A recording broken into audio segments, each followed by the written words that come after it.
Hello everybody, welcome back to The Situation Room, where we delve into the intricate web of global politics and unfolding events. Today we're going to navigate through three compelling stories that are shaping our world. First, we're going to explore an unexpected geopolitical twist. Why is one of America's closest allies acting against Washington's interests? We're going to examine the UAE's surprising pivot away from the United States, highlighted by Vladimir Putin's recent visit. This story takes us through a maze of international relations, where traditional alliances are questioned and new geopolitical strategies emerge. Next, we're shifting our focus over to South America for the Venezuela-Guyana crisis. We're going to unravel the complexities behind Venezuela's controversial referendum, a move that threatens to annex a significant portion of Guyana's territory. As tensions escalate, we're going to dissect the political impacts on regional stability and also international diplomacy. And finally, we're going to turn to the tense waters of the Red Sea. This segment investigates a series of aggressive actions against commercial and military vessels, heightening global concern. So first of all, our lead story, America and the UAE. So this Wednesday, a plane carrying Vladimir Putin touched down in the Middle East on an important visit. With an agenda covering the wars in Ukraine, Yemen and Gaza, the meeting marked only the third time Putin has travelled outside of the countries of the former Soviet Union since launching his full-scale invasion. The two previous have been to China and Iran. Yet the plane carrying the Russian autocrat didn't land this Wednesday on the territory of another American rival. Rather, it landed in the capital of one of Washington's closest regional allies, the United Arab Emirates. And the man who greeted Putin wasn't another Xi Jinping, but Sheikh Mohammed bin Zayed Al Nahyan, better known by his initials MBZ, a leader whose nation is dependent on Uncle Sam's military protection. On paper, it's a pretty surprising meeting, the head of a close American ally greeting one of Washington's biggest foes. For watchers of the UAE, though, there was nothing out of the ordinary about MBZ being photographed smiling and joking with Vladimir Putin. Instead, it was simply the latest step on the long, winding path the UAE has been quietly tiptoeing along for the last decade. One that seems to be taking it further and further away from America's interests. Perhaps so far away that it can no longer truly be called an ally. Situated on the Persian Gulf, the UAE is a collection of 7 sheikdoms dominated by its richest power, Abu Dhabi. One of the world's top oil-producing nations, it's filthy rich, with a sovereign wealth fund worth $1.5 trillion. With a T. It's also an extremely small country, pressed up against one regional behemoth, Saudi Arabia, and facing another, Iran, across the Gulf's narrow waters. This is a precarious state of affairs that, for decades, made it reliant on Uncle Sam for protection. The third largest buyer of US weapons from 2012 to 2022, the UAE plays host today to 5,000 American military personnel as well as US warships at its Jebel Ali deepwater port. Often, the country repays this security debt by working with Washington on foreign policy, such as when it normalized relations with Israel in 2020. Or this October, when Abu Dhabi was instrumental in warning Syria not to get involved in the Gaza war. But just as often, the UAE seems to be testing the boundaries of its security relationship with Uncle Sam. Over the last 11 years, it's repeatedly done things that are opposed to American interests. Initially, this took the form of military adventurism, such as when Abu Dhabi launched airstrikes on Libya in 2014 without first informing Washington, or when it backed warlord Khalifa Haftar in his 2019 attempt to overthrow the UN and US-backed government in Tripoli. Most explosively, during the Saudi-led war against Houthi rebels in Yemen, it included letting US-manufactured arms fall into the hands of various militias to curry favor. Militias which, CNN reported in 2019, are in some cases linked to Al-Qaeda. Since 2019, though, the UAE has wound down its military engagements abroad, instead focusing on what it calls a zero-problems foreign policy, one in which it aims to get on well with everybody and refuses to mix trade with politics. As a result, the testing of bonds with America these days tends to come in the form of sanctions busting. This is where the recent visit by Vladimir Putin comes in. Since the Kremlin's full-scale invasion of Ukraine, the UAE has gone out of its way to keep Moscow happy and has reaped the rewards. According to The Economist, after traders in Geneva began shunning Russian crude, Dubai became the place to finance and trade shipments. Russian businessmen, no longer able to live in America or Europe, have relocated to waterfront villas in Dubai. This openness to doing business with Russia has seen the US Treasury Department sanction at least 2 Emirati firms. It's also seen US diplomats trying to rein in what they feel is a concerted effort to keep Russian oil flowing into the world economy. On the other hand, the mass arrival of wealthy Russians has simultaneously led to a real estate boom in the UAE. From the Emirati perspective, this is what the no-problems approach is all about. Keeping connections open with all players, including Americans and Russians, and gaining financial or diplomatic clout as a result. As the Foreign Policy Research Institute puts it, the Emirati leadership wishes to carve out a non-aligned position based predominantly on trade, energy, and technology. They also see themselves as well positioned to serve as international mediators, with contacts to everyone and shunning no one. From Washington's perspective, though, this growing coziness with Russia is a bit worrying, especially when coupled with developing connections to America's other foes. The Economist, for example, reports that the Emirate of Fujairah happily helps Iran sell its oil despite sanctions. Meanwhile, 2023 saw the UAE Air Force hold its first ever joint drills with China, a slap in Washington's face when you remember how Abu Dhabi has long been allowed to buy American kit forbidden to other Arab nations. Not that Washington has responded to these provocations by stepping back from its symbolic defense pact with the UAE, much to the surprise of some observers. As correspondent Greg Karlstrom noted on X, it's remarkable that the UAE can spend a decade doing stuff contrary to America's stated policies in the Middle East and still get even a symbolic defense pact. Now, to be fair, Abu Dhabi remains a close partner to Washington on some issues. Its approach to Israel during the Gaza war has been extremely muted by regional standards. Nonetheless, it's hard to escape the feeling that the UAE is attempting to distance itself from its longtime protector, that MBZ is quietly working to ensure all his eggs aren't stashed in the same star-spangled basket. Go chat to an Emirati about this and they'll tell you there's a damn good reason for this tiptoeing away from America, one that dates back to January 17th, 2022. That was the day Houthi rebels fired missiles and drones from Yemen that hit Masafa Industrial Zone in Abu Dhabi, killing 3 people. Although an American-deployed Patriot battery shot down many of the incoming warheads, the carnage deeply shook Emirati society. A reaction that only increased when Washington, then more preoccupied with a Russian troop build-up on Ukraine's border, was deemed to be insufficiently concerned about the incident. Speaking to the New York Times, diplomatic advisor to MBZ, Anwar Gargash, bluntly asked, "Can the American system actually provide you with what you want?"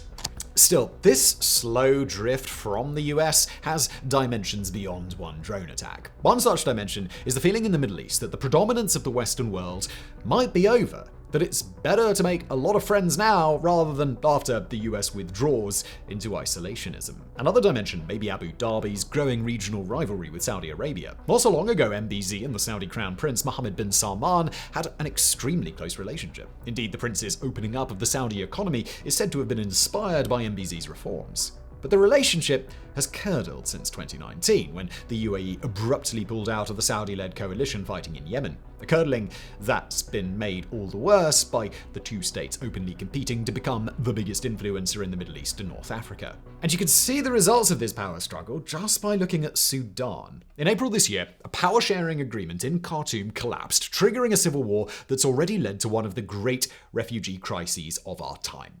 In its simplest form, the fighting pictures the Sudanese army against the paramilitary Rapid Support Forces, or RSF, a group that grew out of the notorious Janjaweed militias that terrorized Darfur back in the mid-2000s.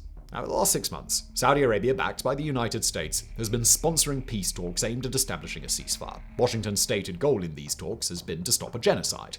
That aim has become ever more pressing as the RSF has seized vast tracts of Darfur in western Sudan, including 4 of the 5 biggest cities. In each of those cities, the victorious paramilitaries have celebrated by slaughtering or enslaving darker-skinned non-Arabic speakers. When the town of Ardamata fell in early November, for instance, at least 1,500 people were killed. In an attempt to stop these atrocities, the US has slapped sanctions on RSF leaders. Yet, they've had little to no effect for the simple reason that the UAE is clandestinely supplying the RSF with all the money and weapons that it could possibly need. A New York Times investigation back in December discovered that, quote, under the guise of saving refugees, the United Arab Emirates is running an elaborate covert operation to back one side in Sudan's spiraling war, supplying powerful weapons and drones, treating injured fighters, and airlifting the most serious cases to one of its military hospitals, according to a dozen current and former officials from the United States, Europe, and several African countries. While Abu Dhabi disputes this, satellite imagery shows Emirati planes flying heavy cargo into an airbase in Chad,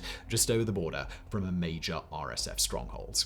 As former CIA analyst Cameron Hudson told The Times, the Emirates has done more than anyone else to sustain the RSF and to prolong the conflict in Sudan. Given this goes directly against US policy, you may be wondering why MBZ is getting involved. And one likely answer here is that he felt he needed to repay a debt. RSF mercenaries played a huge role in Emirati operations in Yemen.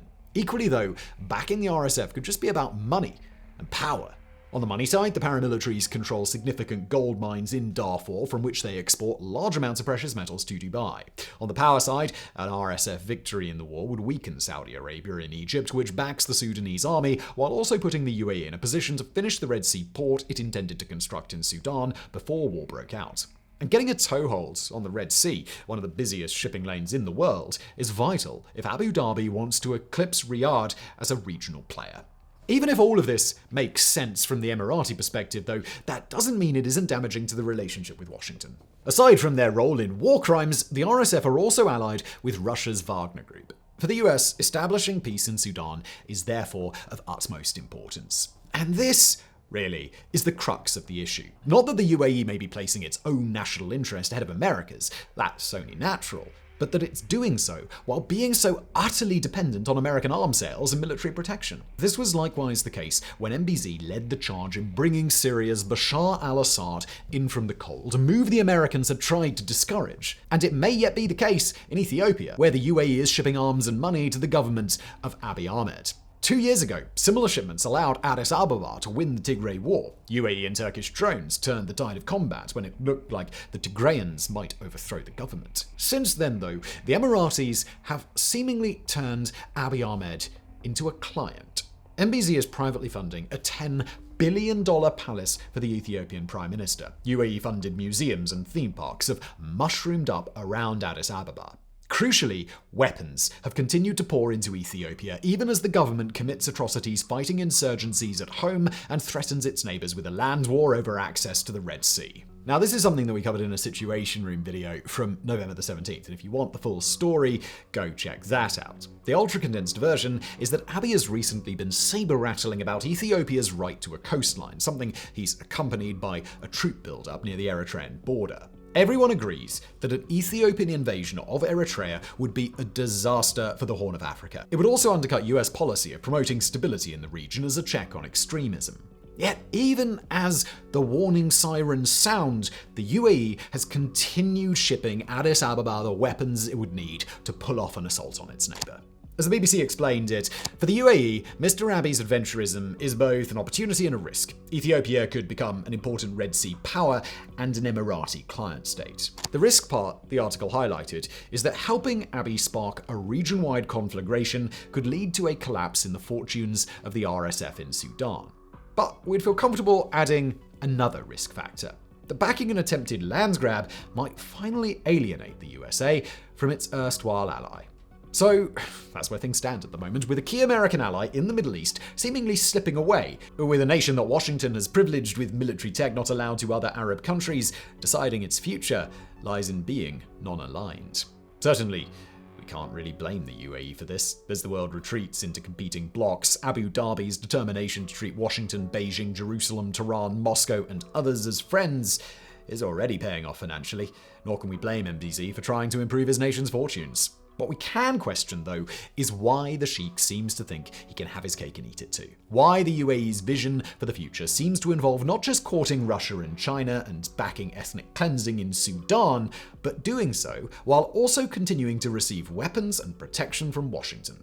For now, this balancing act actually seems to be working, but it may not be long before the law of geopolitical gravity asserts itself and MBZ discovers that eventually he'll have to choose which side he wants his nation to fall on. And next up, today we're going to move over to the Venezuelan Guyana crisis for an update. Now, for those of you who get your information from government-controlled media, it must have looked like one of the greatest ever acts of participatory democracy. Last Sunday, 10.5 million Venezuelans streamed to the polling stations across the country to participate in a historic referendum. So big were the crowds that they eclipsed even those that gathered for the 2012 election, forcing polling stations to keep their doors open well into the night to ensure that everyone could cast their vote. When the results came in, the government of Nicolas Maduro was triumphant. 95% had voted yes to a set of 5 questions, which, taken together, would legitimize the creation of a new Venezuelan state, one that currently sits within the internationally recognized territory of Guyana. As President Maduro proudly declared, "It has been a total success for our country, for our democracy." Or at least that's how it must have felt when viewed through government-controlled media. Seen through the eyes of international media or independent monitors, though, Sunday's referendum looked completely different. Voting stations all across the country were largely empty. Rather than over 10 million turning out, it might have been more like 1.5. As international crisis group analyst Phil Gunson told The Guardian, "I have seen no independent reports of queues anywhere in the country. It looked like a normal Sunday in Caracas." Given the vote was seen by many as a way for Maduro to whip up nationalist sentiment ahead of a presidential election next year, this lack of participation may not be much of a surprise. All independent polling suggests the Venezuelan president is deeply unpopular, the political equivalent of the drunk uncle who farts loudly during a wedding. With the referendum a transparent attempt to throw red meat to voters, it seems most Venezuelans saw through the ploy and refused to play along. It's a reading backed up by the government's moves in face of a disappointing turnout. Moves that involved arresting several popular opposition politicians on charges of sabotaging the vote. Ploy or not, though, the referendum subject was deeply serious. A set of questions designed to legitimize the annexation of neighboring Guyana's oil-rich Esquiba region, a swath of densely forested territory that makes up 2/3 of Guyana's entire landmass. Now, since we did a whole segment on the history behind Venezuela's claims in last week's Situation Room, we're not going to rehash the whole thing here. Instead, this week we're going to focus on the aftermath of Sunday's vote, of the actions Maduro has since taken, and what it might mean for the future of South America. Because make no mistake, while the referendum was likely called for internal political reasons, the wider ripple effects have been extremely destabilizing. Since the official results were announced, Maduro has already ordered the state oil company to issue extraction licenses for Esquiba. He's asked the National Assembly to pass a bill recognizing the region as part of Venezuela. Foreign oil companies working in Esquiba,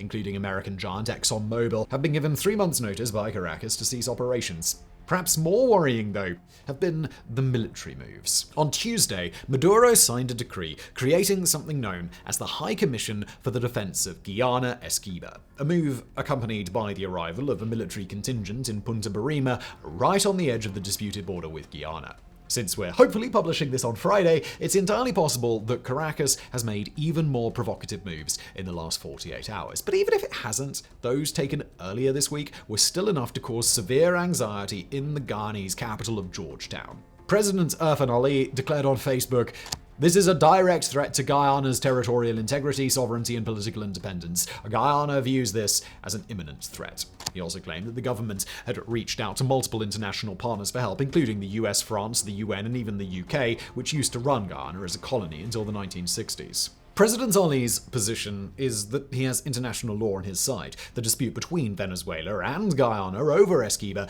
is already being heard before the World Court, and the justices issued a ruling last week that neither party should take action to change the territory's status before the court makes its final judgment. Obviously, Venezuela annexing it would very much break that ruling. But perhaps President Ali's most important outreach hasn't been to international bodies, European powers, or even to America.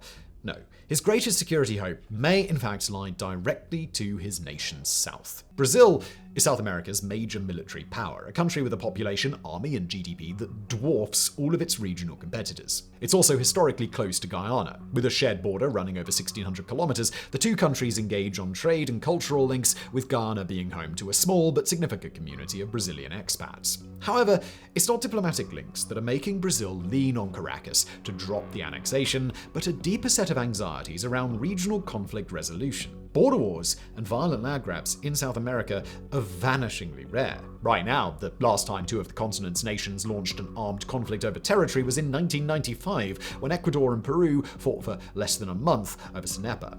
Prior to that, no South American nation had fought an interstate war since the early 1980s, when Argentina went to war with Britain over the Falklands. Aside from a brief skirmish between Ecuador and Peru in 1981, the last interstate war before that was in 1941, again between Peru and Ecuador.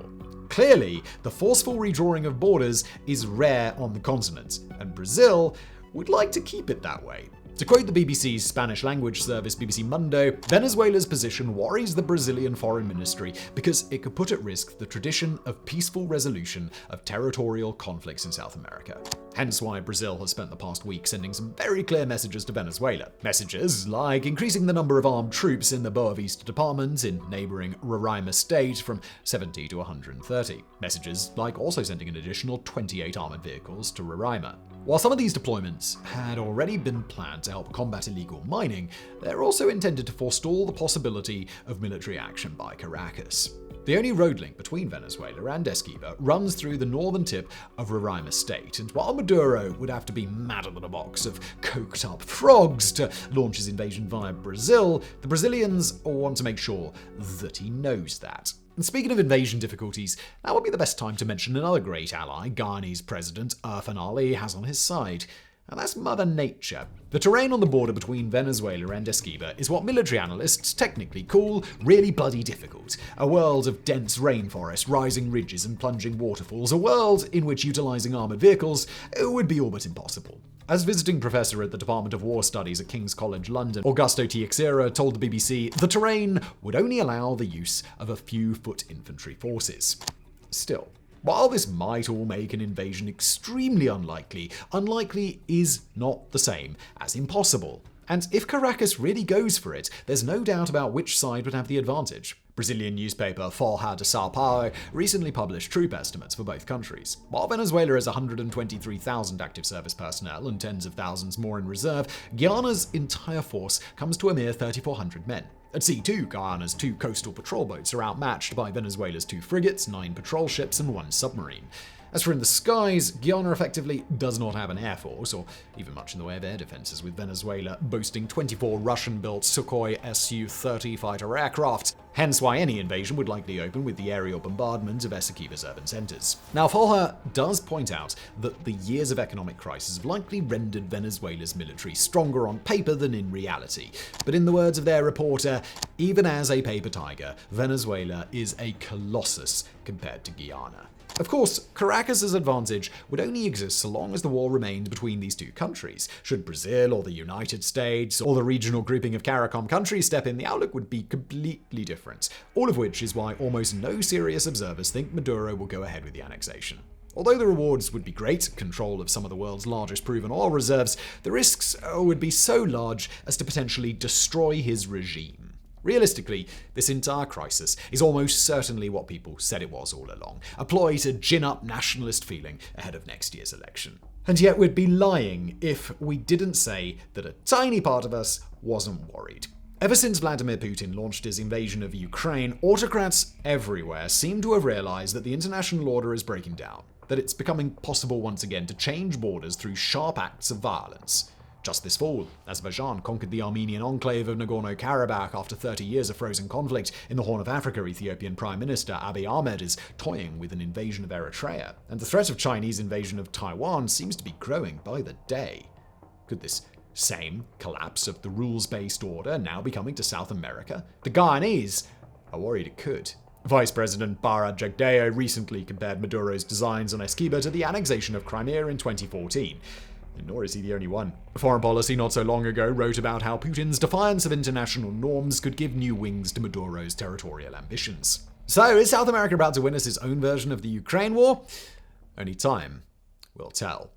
And now, in our final story today, we turn to the Red Sea, where a wave of attack against both military and civilian ships has escalated to a tipping point. The incident that's got the world on edge took place on Sunday the 3rd of December, when 3 commercial ships were attacked while sailing in international waters. The first ship to be attacked, the UK-owned Unity Explorer, flies the flag of the Bahamas. It was targeted by an anti-ship ballistic missile that did not score a hit, but detonated at close vicinity to the ship itself. Then it was targeted again with a similar missile that did hit, inflicting minor damage. The second of the 3 ships, called the number 9, is Bermuda-owned, but flies the flag of Panama. It was hit by a single ballistic missile. The third ship, called the Sophie 2, is also Panama-flagged, and it took a hit in the incident too, also via ballistic missile. A US Navy destroyer that was patrolling in the same vicinity, the USS Carney, was able to intercept 3 unmanned drones while responding to the area, and all 3 drones were shot down.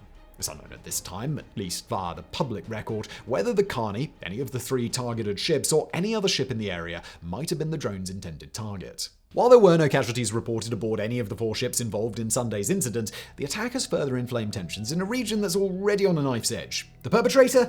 Yemen's Houthi rebel organization, a Shia Islamist movement that controls large portions of Yemen's sovereign territory in its westward half. Like the Hamas organization in Gaza, Hezbollah in Lebanon, and a number of other militias around the world, the Houthi rebels are backed by Iran, which provides tactical and strategic support, weapons, and non-lethal support to the rebel movement. And like Iran's other proxies, the Houthi rebels have taken offensive action against foreign targets during and because of Israel's sustained counteroffensive into Gaza after the Hamas attacks of October the 7th. As for whether Iran bears partial or full responsibility for the attacks of December 3rd, it appears likely that they do, and the United States has made no bones about who it believes is ultimately behind the attack that their warship had to deal with.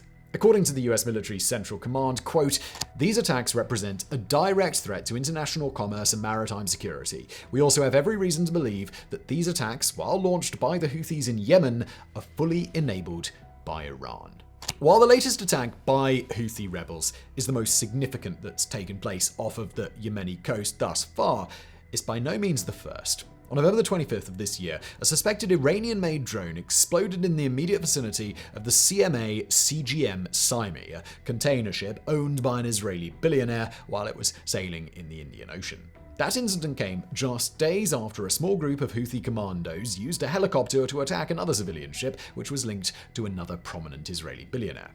And on November the 23rd, another US warship, the USS Hudna, shot down several drones launched from the Houthi areas that seemed to be en route to Israel. On November the 29th, the same US naval destroyer involved in the December 3rd attack, the USS Karni, shot down an Iranian-made drone that was launched from Houthi-controlled areas of Yemen, reporting that the drone was headed toward the Karni while it was escorting a pair of supply ships. And also, on December the 3rd, the British military reported what they believed to be an explosion elsewhere in the waters off of the Yemeni coast, although it's unknown whether that explosion was related to the series of attacks that day or what the explosion's cause might have been. As for why these attacks are happening, there are two angles to explore here: their intended message and their intended effect. The message coming from the Houthis has been quite clear. They're attacking ships that they believe are associated with Israel. When they've claimed credit for attacks, it's been with a nod to the Israeli ownership of the ships that they've targeted, which they claim is the case for the two ships they admit to having attacked on December the 3rd. One of the ships, the Unity Explorer, is indeed owned by a firm where one senior official is the son of an Israeli billionaire, but the other links that the Houthis claim are not verified at this time. In fact, independent analysts have suggested that the Houthis' data might be outdated. The ship number 9 used to be operated by an Israeli company, but transferred its ownership in late 2021. This sort of direct action against purported Israeli interests is not only an aid to the Houthis' allies abroad,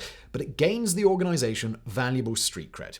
In the eyes of the Arab world, some experts suggest that the Houthi attacks will show that they're able to put their money where their mouth is and act on their anti-Israeli rhetoric. As for the question of the intended effects of these attacks, well, one needs only look at a map to figure out why these incidents matter. Yemen, and specifically the part of Yemen that the Houthi rebels control, is situated directly off the coast of the Red Sea, sandwiched between Yemen and Saudi Arabia on one side and Egypt, Sudan, and Eritrea on the other. Houthi-controlled Yemen also forms one coast of the equally important Gulf of Aden, with Somalia on the opposite side. They can assert direct control of the Bab el-Mandeb Strait, which is just 20 miles across. And these small stretches of sea are really important. So important, in fact, that nearly a third of all container traffic in the entire world passes through the Red Sea, nearly all of which will need to travel past the coast of Yemen. No matter the origin or the destination, any cargo that needs to transit through the Mediterranean Sea to the Indian Ocean must pass through the Bab el-Mandeb Strait, placing it directly in range of Houthi attacks. According to the Houthi organization themselves, their goal is to use these attacks to block the passage of Israeli ships through the Red Sea until and unless Israel puts a stop to its Gaza counteroffensive. And we've got to note here that the Houthis aren't unique among Iranian proxy forces in trying to pressure Israel to cease hostilities. Far from it, in fact. Hezbollah has launched attacks against Israeli territory, while a patchwork of other militia groups across the Middle East have launched attacks against the military forces of the United States, Israel's main international backer. But the Houthi attacks are unique in that they're targeting civilian ships in international waters. And just because some of these ships might be owned by Israelis, that doesn't mean that they belong to Israel. 2 of the 3 ships attacked on December the 3rd flew the flag of Panama, and the 3rd is flagged under the Bahamas, with all 3 most likely employing a crew that hails from a wide range of world nations. And we've got to emphasize again, these are civilian targets, and they're not being attacked under any premise that they're secretly carrying weapons or any other undeclared cargo. They're being attacked to deter movement of other Israeli-owned ships in the area, and that could produce some major knock-on effects. Attacks against any ship in such a critical shipping lane would be cause for alarm, but recurring attacks, no matter the target, pose a risk to all ships traveling through the area. Moreover, it's not yet known whether all the ships the Houthis hit would even have a connection to Israel, and if attacks persist against vessels that are, or at least seem, unaffiliated from Israel, then that means every shipping company sending vessels through the Red Sea now has to consider that their ships may come under unprovoked attack. If those shipping companies or the nations sending traffic through the Red Sea are unwilling to accept the risk of having people killed aboard their vessels or losing their cargo, then one of two things could start happening very quickly. Either shipping traffic through the Red Sea slows down or even stops, creating delays and losses that make the 2021 saga of the Ever Given look like child's play, or it will force those same nations and companies to the negotiating table with the Houthis, legitimizing their authority, enmeshing them in the international community, and possibly even paying an Iran-backed rebel organization to guarantee passage. Internationally, it's generally expected that the US will take the lead on responding to the threat, both because US warships have been caught up in the attacks and because they're the most likely nation to defend Israeli interests abroad, other than Israel. In response to the rising tensions, Saudi Arabia has called on Washington to avoid further escalation, and the US has responded by starting discussions to arrange for a naval task force to guard shipping traffic in the Red Sea. According to American National Security Advisor Jake Sullivan, this operation would mirror ones that have in the past warded off the Iranian Navy in the Persian Gulf or dealt with Somali pirates in the Gulf of Aden. The American response appears to include multiple partner nations, although the nations in question have not yet been identified. But dealing with the Houthi rebels may not be that simple, especially if the rebels decide to react to foreign intervention by stepping up hostilities, not by drawing them down. Houthi forces have at least 10 types of anti-ship missiles at their disposal, including ones based off Chinese designs that skim the surface of the sea, avoiding radar until they're very near their targets. Their longest-range cruise missiles can strike targets 800 kilometers away, while their heaviest ballistic missiles can carry a 300-kilogram warhead and hit targets 500 kilometers away. In fact, the relatively minor damage from the Houthi attacks so far would suggest that they've refrained from using the more dangerous weapons in their arsenal, a subtle threat to be sure, and also a clear potential for escalation. With that sort of firepower, the Houthis may not be much of a threat to Israel, some 2,000 kilometers away, but they can certainly cause chaos, if not a full trade breakdown in the Red Sea, if they wish to. And making matters worse, they're insulated from foreign intervention by the US or a NATO coalition because of the broader military and humanitarian situation in Yemen. Any Western nation that were to conduct large-scale military operations inside Yemen would also be expected to inherit the nation's devastating humanitarian crisis, one where 11 million children are in need of urgent aid and assistance. Millions more people are internally displaced, and food supply, water infrastructure, and sanitation services simply don't exist in many areas. Those same Western nations have made it perfectly clear across 8 years of civil war that they're unwilling to intervene, suggesting that the crisis would remain a strong deterrent even if the Houthis were to step up their military activity. As for now, it's unclear which direction the situation will go, although the presence of a dedicated naval task force in the area will force the Houthis to make a decision sooner than later. A comprehensive enough task force should be able to deal with the limited Houthi drone traffic that's been seen so far, and is likely to have the ability to deal with less advanced or less powerful anti-ship missiles as well, leaving the Houthis with two choices before them. They can step up their attacks using more effective and deadlier weapons with clear intent to kill, or they can back down. In the coming weeks, we'll keep you abreast of further developments in the Red Sea, as well as the situation in Guyana, the shifting loyalties of the United Arab Emirates, and all the other active and potential conflicts around the world. For now, though, we'll sign off and see you next week.